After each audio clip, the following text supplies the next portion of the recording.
안녕하세요. 책 기존 날입니다. 오늘 소개할 책은 스승의 글과 말씀으로 명상한 이야기, 법정스님 인생 응원가입니다. 지은이는 정찬주, 그림은 정윤경, 발행은 다연출판사입니다.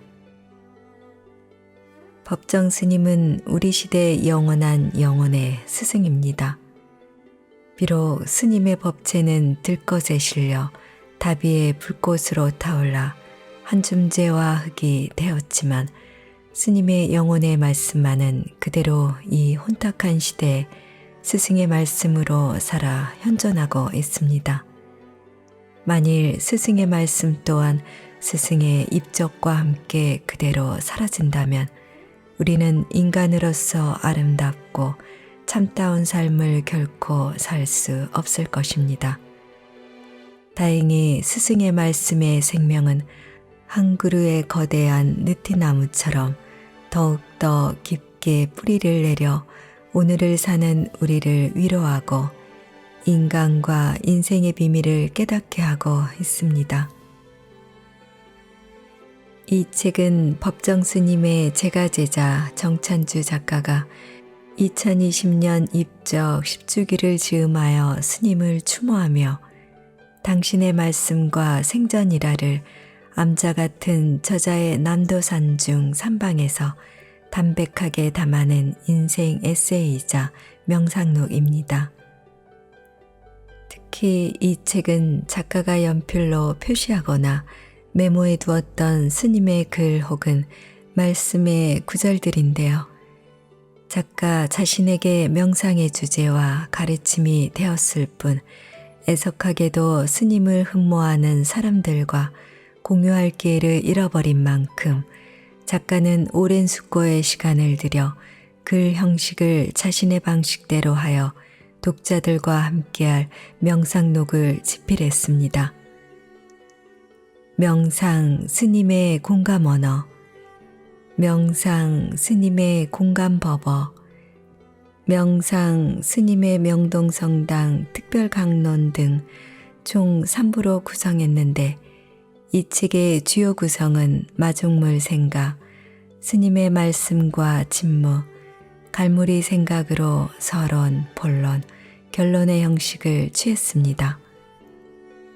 책 표지에 공개된 법정 스님의 흑백 사진은 불이람 덕조 스님이 소장한 것인데 스님의 선의지와 깐깐한 지성이 미소 속에 묻어 있는데 영락없는 평소 얼굴로 50대 후반에 촬영된 것으로 추정되는 희귀 사진이라고 합니다. 자, 그럼 지금부터 잠시 책 속으로 들어가 스님을 추억하고 그 말씀으로 명상하는 시간을 가져보겠습니다. 오늘도 책 읽기 좋은 날과 함께 즐거운 시간 되세요. 구독, 좋아요, 알림 설정은 사랑입니다. 잊지 마세요.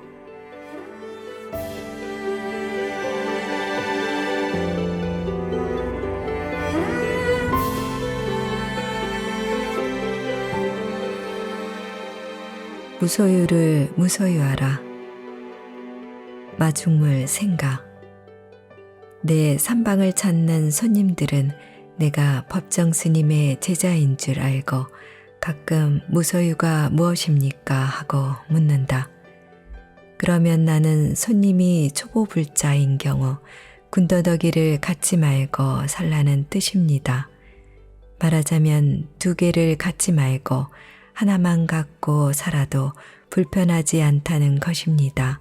하고 대답한다. 반면에 불교 공부가 좀 깊은 것 같으면 스님께서 내게 하신 말씀으로 대신한다. 나도 없는데 하물며 내 것이 어디 있겠는가. 나도 공하고 내 것도 공하다는 도리를 알아야지. 그것을 말하기 위해 무소유란 말을 만들어낸 것뿐이다. 이른바 눈에 보이는 현상의 이면인 공의 본질을 가지고 이야기해 주는 것이다. 아무튼 이 2마디 말씀 속에 스님의 무소유 법문이 다 들어있지 않을까 싶다. 스님의 말씀과 침묵. 행복의 척도는 필요한 것을 얼마나 많이 갖고 있는가에 있지 않다. 불필요한 것을 얼마나 벗어나 있는가에 있다. 홀가분한 마음, 여기에 행복의 척도가 있다. 남보다 적게 가지고 있으면서도 그 단순함과 간소함 속에서 삶의 기쁨과 순수성을 잃지 않는 사람이야말로 삶을 살 줄 아는 사람이다. 맑은 가난이나 청빈이라는 말은 이제 거의 들어볼 수 없다. 맑은 가난은 인간의 고귀한 덕이다. 과잉 소비와 포식 사회가 인간을 병들게 한다. 우리는 얼마나 소비를 많이 하는가?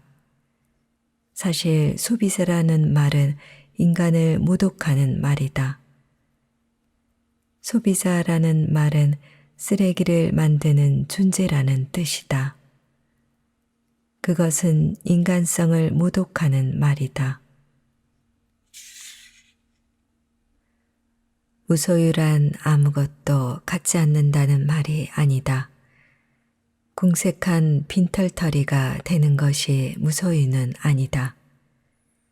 무소유란 아무것도 갖지 않는 것이 아니라 불필요한 것을 갖지 않는다는 뜻이다.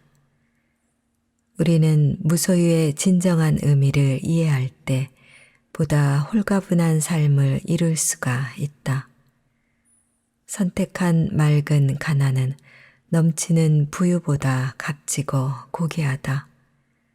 소극적인 생활 태도가 아니라 지혜로운 삶의 선택이다. 내가 간소하게 살아가는데 도움을 주는 이들은 좋은 친구이다. 그렇지만 자꾸만 뭔가 갖다 주는 사람은 달갑지 않은 친구이다. 내가 아무것도 갖지 않았을 때 온 세상을 차지할 수 있다. 무언가를 가졌다고 할 때 그건 작건 그것의 노예가 된 것이다. 그것으로부터 소유를 당하는 것이다. 그러므로 부자유해진다. 사람은 삶을 제대로 살 줄 알아야 한다. 소유에 집착하면 그 집착이 우리들의 자유를, 우리들의 자유로운 날개를 쇠사슬로 묶어버린다. 그것은 또한 자기 실현을 방해한다. 무엇을 갖고 싶다는 것은 비이성적인 열정이다. 비이성적인 열정에 들뜰 때 벌써 정신적으로 병든 것. 우리들의 목표는 풍부하게 소유하는 것이 아니라 풍성하게 존재하는 데 있다. 삶의 부피보다는 질을 문제 삼아야 한다. 사람은 무엇보다 삶을 살 줄 알 때 사람일 수가 있다. 채우려고만 하지 말고 덩 비울 수 있어야 한다. 텅 빈 곳에서 영혼의 메아리가 울려 나온다. 지금도 나는 가진 것이 너무 많다. 오두막 살림에서 보면 닭이도 한두 벌이면 될 텐데 서너 벌 있고 책도 한두 권이면 족한데 50여 권이 넘는다. 생활도구도 이것저것 가진 게 많다. 그래서 나 스스로 무소유를 주장하나 보다. 잘 쓰기에 많이 맡아갖고 있는 것은 좋은 일. 선하게 쓸 수 있으면 좋다. 그러나 잘 쓰지도 않고 묵혀두는 것은 죄악이다. 남이 가질 못까지 가지고 있기 때문이다. 될 수 있으면 가진 것이 적어야 마음이 홀가분하다. 내가 무소유하기 노력하는 것도 그 때문이다. 현재도 나는 가진 것이 너무 많다. 필요에 따라 살되 욕망에 따라 살지는 말아야 한다. 욕망과 필요의 차이를 알아야 한다. 욕망은 분수밖에 바람이고 필요는 생활의 기본 조건이다. 하나가 필요할 때는 하나만 가져야지 둘을 갖게 되면 당초에 그 하나마저도 잃게 된다. 물건은 우리를 행복하게 해주지 못한다. 소유물은 오히려 우리를 소유해버린다. 필요에 따라 살되 욕망에 따라 살면 안 된다. 욕망과 필요의 차이를 분명히 알고 사람은 만족할 줄 알아야 한다. 크고 많은 것, 그것은 허한 것이다. 소유를 꼭 없어서는 안 될 것으로 제한하고 자제하는 것이 우리 정신을 풍요롭게 한다. 적게 가져야 더 많이 얻는다. 우리가 살아가기 위해 어떤 물건을 소유하는 것은 당연한 일이다. 이와 같은 생존적 소유는 어떤 갈등도 일으키지 않는다. 그러나 분수밖에 지나친 소비나 불필요한 소유는 사람을 멍들게 한다. 우리들의 삶 자체가 허약하면 할수록 우리는 더 많은 것을 차지하려고 한다. 따라서 우리들의 삶은 그만큼 소외되고 겉돌게 된다. 돈이나 물건은 절대로 혼자서 찾아오는 법이 없다. 반드시 탐욕이라는 친구가 함께 따라온다. 탐욕은 모든 악의 뿌리다. 우리가 무언가를 갖는다는 것은 소유를 당하는 것이며 그만큼 부자유해지는 것이다. 우리가 무엇인가를 가질 때 우리들의 정신은 그만큼 부담스러우며 이웃에게 시기심과 질투와 대립을 불러일으킨다. 적게 가질수록 우리는 더 사랑할 수 있다. 어느 날엔가는 적게 가진 그것마저도 다 버릴 우리 처지가 아닌가? 누가 소비를 미덕이라 했는가? 지나친 소비는 악덕임을 명심하라.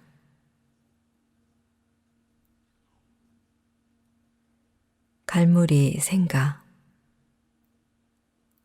능소화와 동백꽃은 닮았다. 두 꽃은 온몸으로 피었다가 온몸으로 진다. 나도 그런 인생이고 싶다. 성가에 온몸으로 살고 온몸으로 죽어라는 말이 있다. 온몸으로 살고 죽어라는 말은 온몸으로 존재하라는 말과 동여일 터이다. 능소화와 동백꽃처럼 말이다. 그러고 보면 설법이 절 안에만 있는 것이 아니라 능소화가 절정인 내 살인문 옆 돌담에도 있다. 풍부하게 소유하는 것이 아니라 풍성하게 존재하는 데 삶의 목표를 두라. 늘 가슴을 치는 스님의 말씀이다. 소유의 욕망은 끝이 없어 결국에는 감옥이 돼버리고 만다. 그러나 나와 세상이 한 뿌리라는 존재를 깨닫는 순간 삶은 호련히 자유롭고 풍성해지지 않을까 싶다. 나라고 고집하는 벽을 허물어 버리면 드넓은 허공이 드러나듯이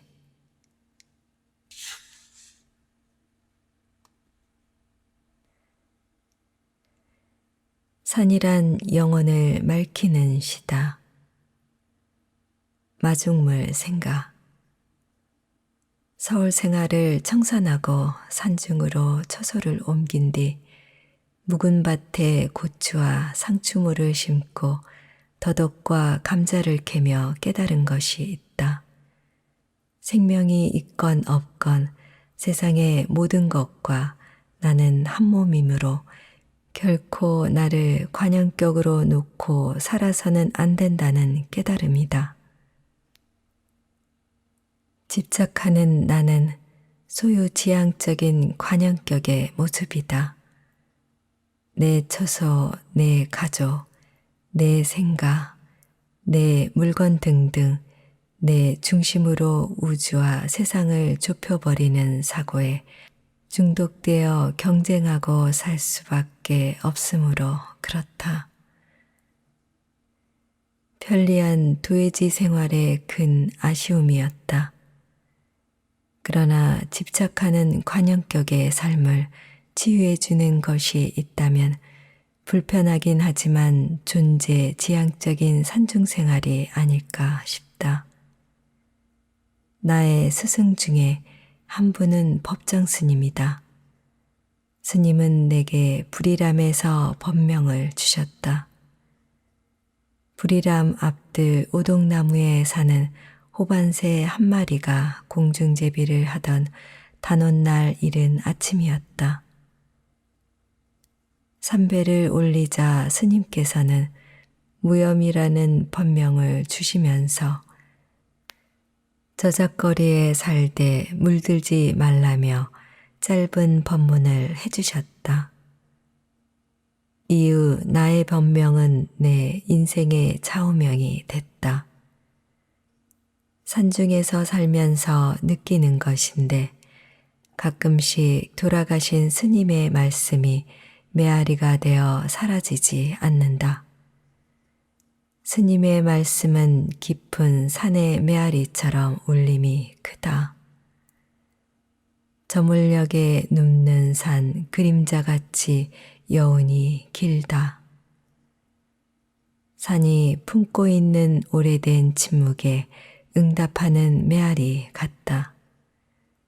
나는 스님의 말씀을 떠올리고 침묵을 헤아리는 것만으로도 행복하다. 빛을 잃어가는 내 영혼이 신압으로 맑게 닦이는 듯하다. 스님의 말씀과 침묵. 숲에서 질서와 휴식이 그리고 고요와 평화가 있다. 숲은 모든 것을 받아들인다.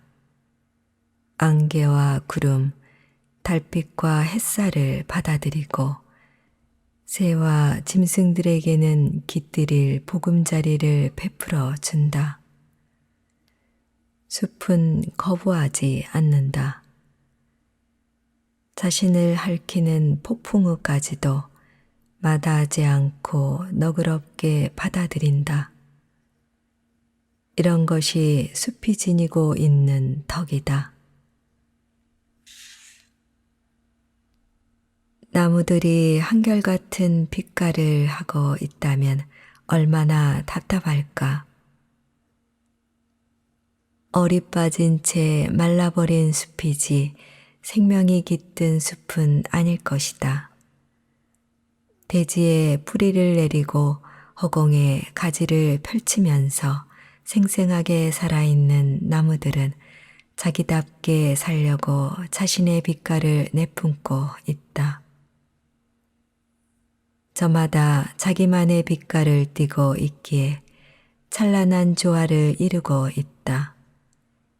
날이 갈수록 획일화를 치닫는 우리로서는 그 장엄한 조화의 부끄러움을 느끼지 않을 수 없다.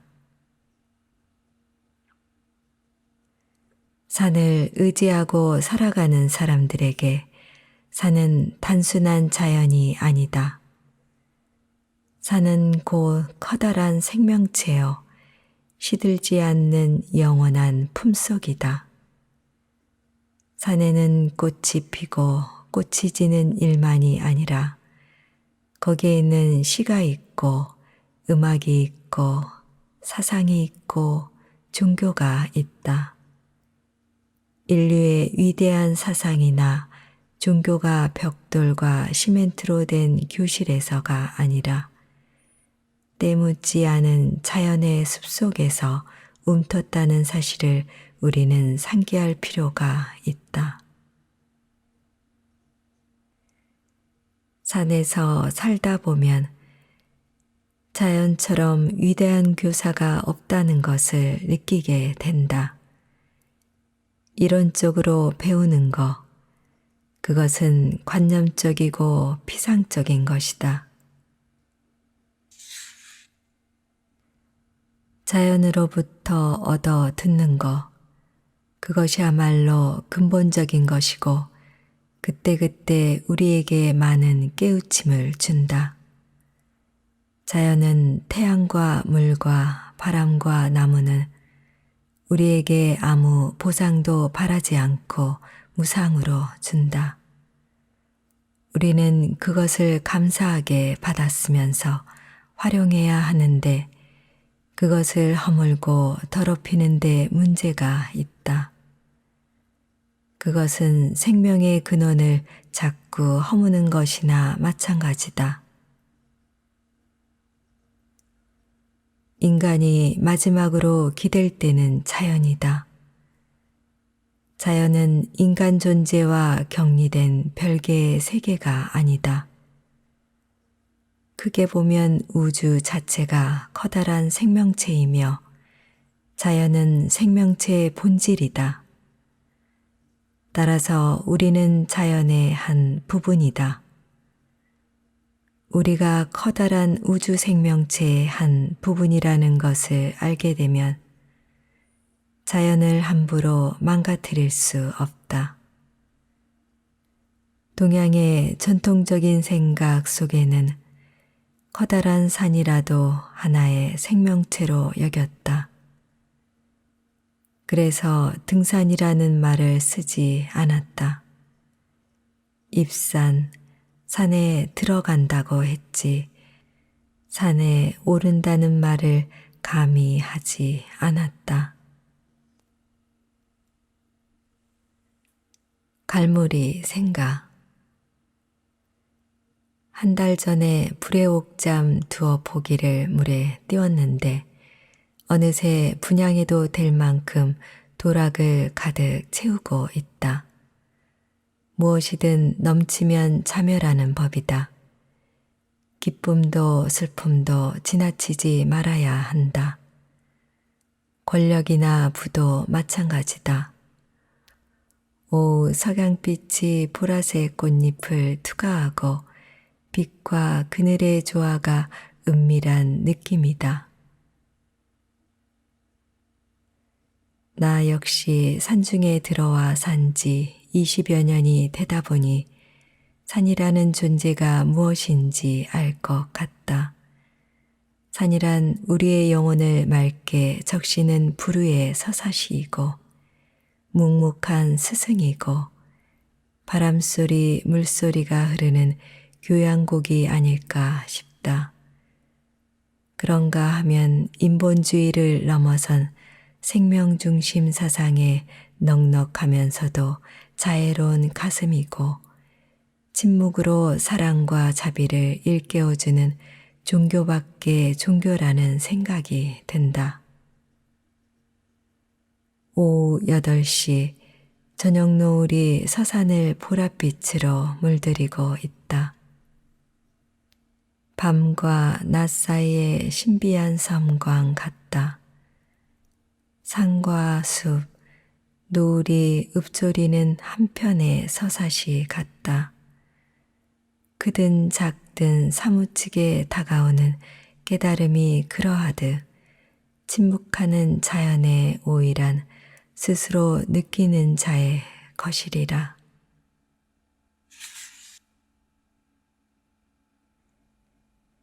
자기다운 꽃을 피워라. 마중물 생각.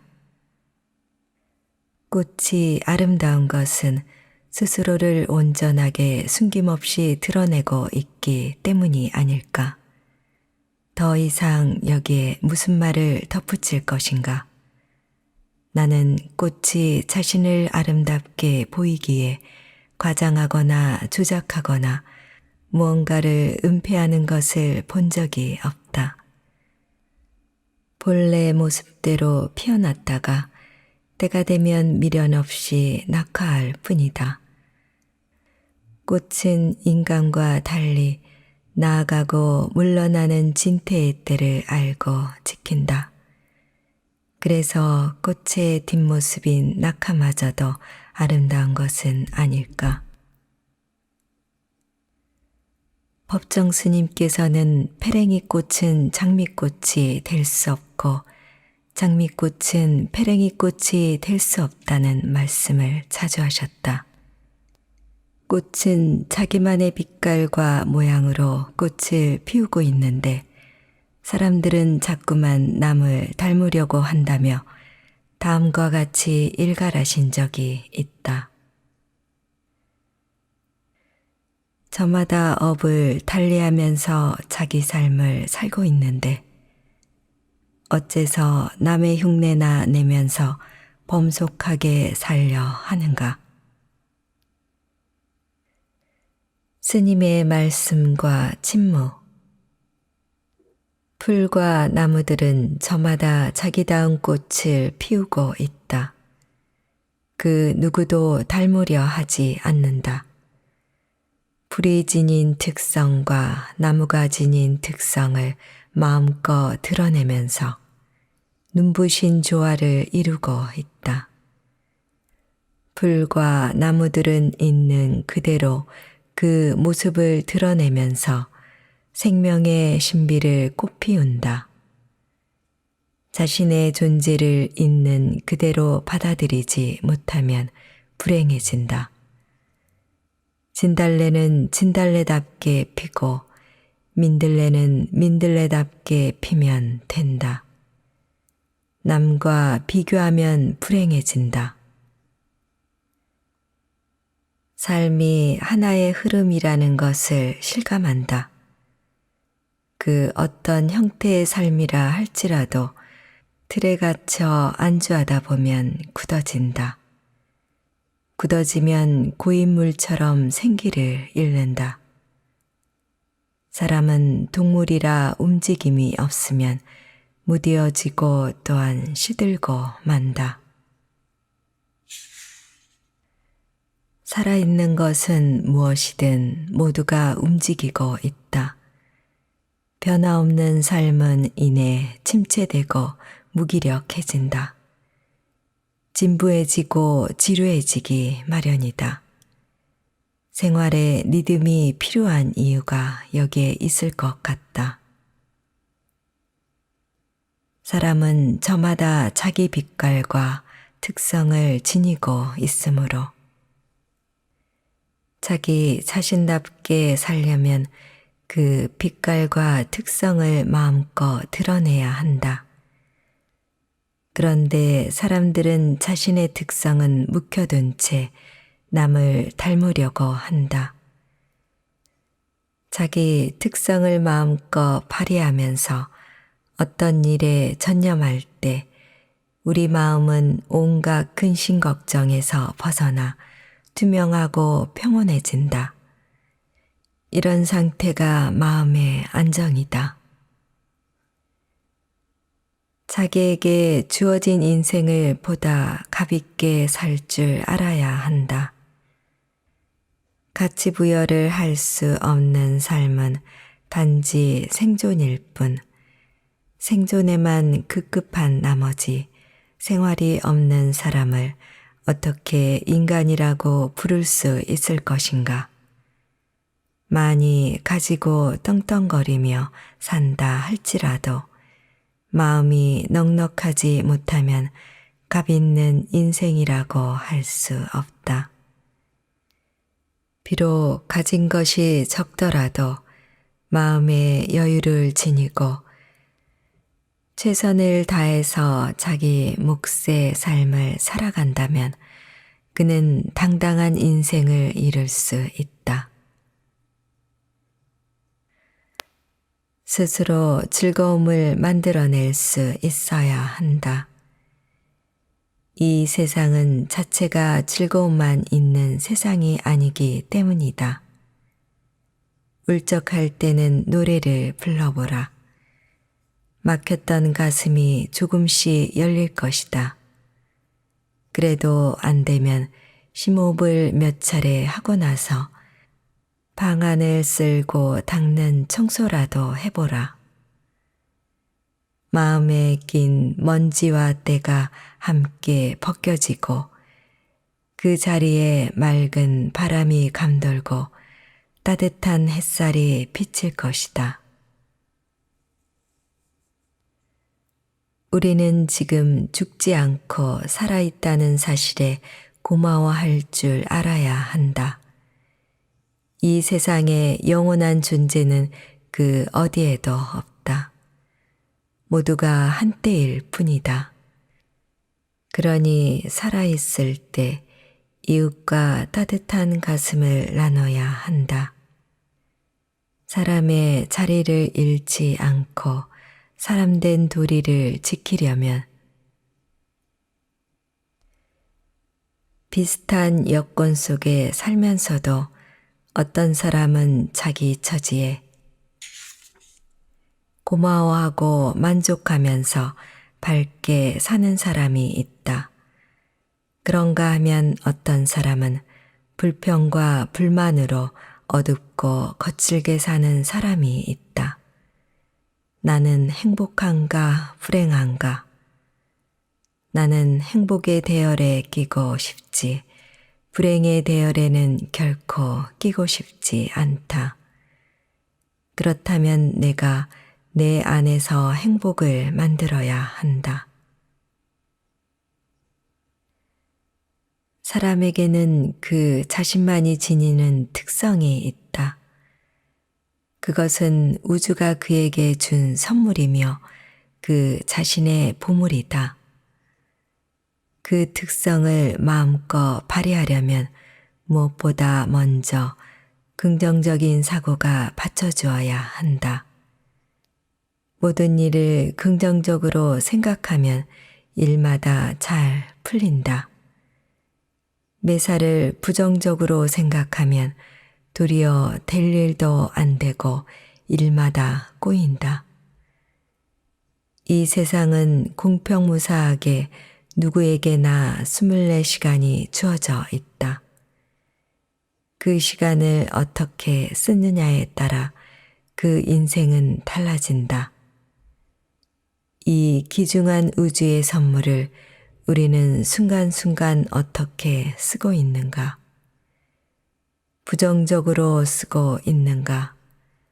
밝은 마음으로 쓰고 있는지, 어두운 마음으로 쓰고 있는지 시시로 물어야 한다.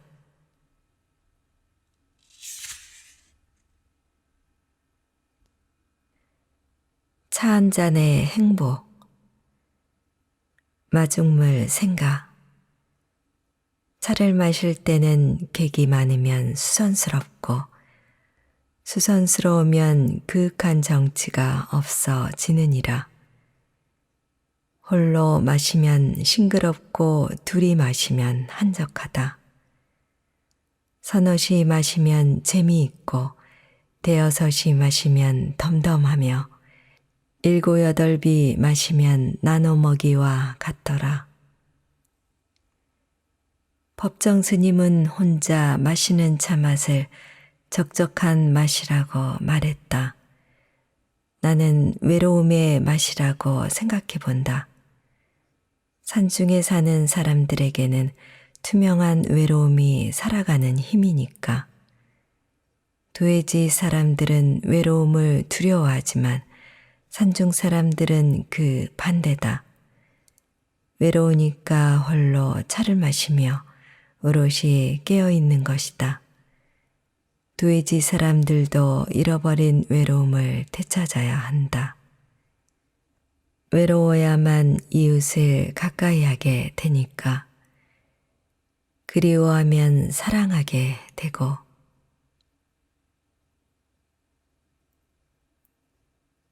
스님의 말씀과 침묵. 공복의 새벽에 자 생각이 나서 물병 들고 우물로 물을 길러간다. 우물 속에 달이 잠겨 있다. 달이 세수를 하는가. 고개를 들어 허공을 쳐다보니 거기 그대로 달이 떠 있는데 우물 속에 잠긴 달이 더 영롱하다. 물병에 달과 함께 물을 깃는다. 어린 청강이라더니 달은 우물에도 있고 물병에도 들어와 있다. 차를 즐기는 것은 단순히 목이 말라서가 아니라 맑음과 고요와 그 향기를 누리기 위해서다. 차는 빛깔과 향기와 맛이 두루 갖추어져야 온전한 것이라지만 그 중에서 가리라면 나는 선뜻 그 향기를 취하겠다.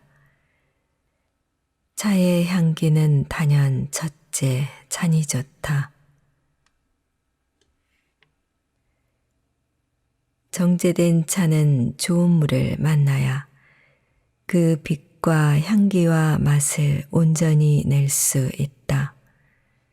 아무리 좋은 차일지라도 물이 좋지 않으면 차 안에 비장된 그 빛과 향기와 맛이 우러나지 않는다. 차맛은 물이 좌우한다. 산중에 흐르는 시냇물을 길어다 마실 때 차맛이 향기롭다. 난로가에 앉아서 모처럼 차를 마셨다. 초겨울 들어 내 몸에 세월의 무게를 느끼면서도 하루도 거르지 않았던 차를 거의 마시지 못했다. 속이 채워지지 않은 채 뻑뻑했고 내 속들의 겨울숲이 들어선 듯했다. 오늘 마신 차로 인해 그 숲에 얼마쯤 물기가 감돌았다. 차의 향기와 맛 속에 맑은 평안이 깃들어 있었다. 한동안 표정을 잃은 채 다소곳이 놓여 있던 닭이에 생기가 도는 것을 보고 그동안 돌보지 못했음을 미안해했다. 차는 공복에 마셔야 그 향기와 맛을 알 수 있다. 나는 올겨울 들어 새벽으로 차를 마시고 있다.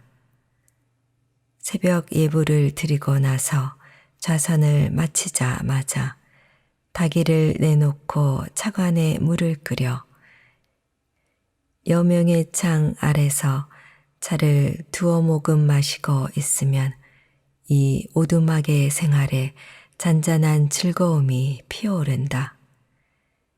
우리는 차를 잔 가득 부어 습관적으로 마시는데 잔의 3분의 1이나 4분의 1쯤만 따라 두어 모금 음미해 보아야 차의 고마움과 그 진미를 알 수 있다. 공복에 마시는 차는 우리 영혼을 맑게 한다.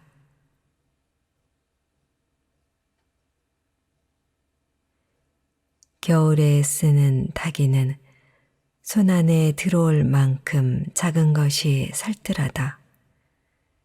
차갑게 느껴지는 백자 잠보다 주황색이나 갈색 계통의 타기가 한결 푸근하다. 이웃나라에서는 차 품평을 늦가을에 한다고 한다. 봄철에 간 만들어낸 햇차는 그 빛과 향과 맛이 비교적 신선하다. 그러나 고온다습한 장마철을 거쳐 늦가을에 이르면 그 차의 우열이 저절로 드러난다. 철이 바뀌어도 변하지 않는 좋은 차를 대하면 한 입 한 입 정성을 다해 선별해서 만든 그 사람에게 새삼 고마운 생각이 든다. 만든 사람의 인품이 차 향기에 배어 있는 것 같다. 사람의 일도 또한 이와 같을 것 같다. 어떤 상황에서도 변덕을 부리지 않고 그가 지닌 인품과 인간미를 한결같이 이웃과 나눌 수 있다면 그는 만인이 기대고 의지할 수 있는 좋은 이웃이다. 이런 친구를 가까이 둔 사람은 복 많은 사람이다. 고구에서 이파를 전후한 때가 해차를 따는 적기다. 지리산 자락과 보성, 강진, 해남 등 남도 지방에서는 이때가 좋은 차의 수확기다. 칠불사 운상선원에서 수도 정진하고 있는 스님이 한 장의 서철과 함께 운상차 한 통을 보내왔다. 달과 함께 기로운 샘물로 해차를 달여 첫 잔을 불전에 공양하고 다실에 돌아와 공복에 둘째 잔을 드니 운상의 싱그러운 향기가 뼛속에까지 스며드는 것 같다. 이따금 느끼는 바이지만 향기롭고 맑은 한 잔의 차로 나는 얼마든지 행복해질 수 있다. 행복의 조건은 우리들 일상의 여기저기에 무수히 널려 있다. 그걸 열린 마음으로 받아들일 수만 있으면 된다. 샘물을 길어다 차를 다린다. 다로에서 솔바람 소리가 들린다. 혼자서 마시는 차를 이속이라고 하던가. 아, 은은한 차향기를 그 누가 알까. 정저, 차의 덕이 산중에 정한한 일상을 다스려주고 있다. 갈무리 생각. 십수년째 나만의 연중 행사를 하고 있다. 소박한 산중생활 속에서도 봄이 올 때마다 가장 기다려지는 일 중 하나가 차 나들이다. 묵은 차마저 떨어진 시기라 어디서 차를 빌려올 수도 없는 차 충군기이므로 고구가 지나면 설레는 마음으로 차 덕는 집을 찾아가게 된다. 이제는 커피 같은 기호식품의 맛을 넘어 성가에서 마시듯 정진의 의미로 차가 나를 이끈다. 사람들은 내게 묻는다. 가장 맛있는 차는 무슨 차이냐고. 나는 두말 않고 부모님에게 올리는 정성이 담긴 차라고 대답한다. 선친이 살아계실 때 나는 부모님과 차를 마시면서 일과를 시작했다. 그런 기억 때문에 선친기일에는 반드시 술을 대신해서 차를 올린다. 조 스님은 후학들을 꾸짖어 말했다. 차 마시며 어찌 진리를 잃을 날이 멀다고 하는가. 나는 기호식품으로 차를 마시는 사람은 차인이라 부르고 인격 완성의 방편으로 마시는 사람은 타인이라고 가려서 부른다. 고운 채치원이나 다산 정약용, 주사 김정희 같은 선지식들을 차인이라고 한다면 왠지 어색하고 이상하다. 타인이라고 불러야 자연스럽다. 그대는 차인인가, 타인인가?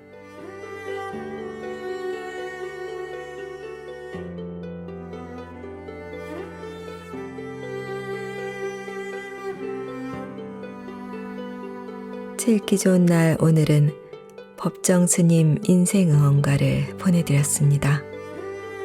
감사합니다.